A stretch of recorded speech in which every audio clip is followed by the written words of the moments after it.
when you go in there to act it? I mean, what's the sort of data flow of that? By the time we get there, Lee Wilson and his team at Anthem have done a right? The Silver Fox. Yes. He and his team have put together sort of a previs to give us an idea, even in map form, of what we might be looking at.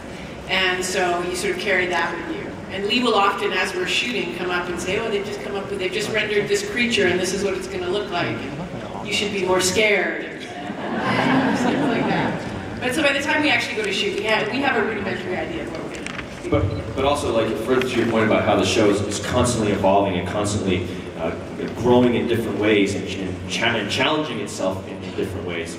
That's the same in terms of working on the green screen. I mean, the first season we were working on the green screen and you know, the creatures and stuff. But in season 3, when we discover the Hollow Earth in the city, the hologram, that was a whole different thing, because not only were we working on the green screen stage, but this city appeared all around us, and I think it was another challenge for us to kind of figure out what the parameters of that was. Because we could make things move in the library scene. We could actually, like, you know, turn the dirigible and make it move, and Chris could stop the train. And it took, like, you know, Marty Wood is going, you know, okay, so you're standing in the city comes, like, the buildings come up to you about your knees, and I'm like, okay, cool, and I take a step, and Marty's like, no, you just walked into a building, you just crushed the whole building, you know, the street is here, and, you know, it was difficult. It was particularly hard for me to get the hang of it, but... Yes, it was.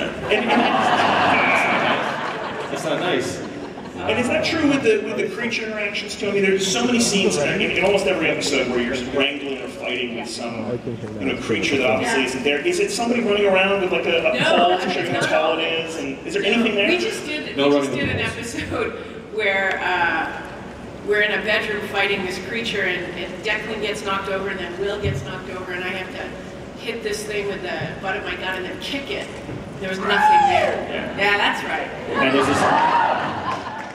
You said butt. We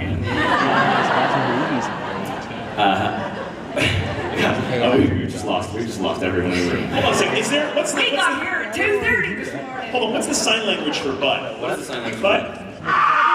Butt. You actually tap your butt. Yeah. You just. I see. How about a hand for the sign language interpreter, ladies and gentlemen?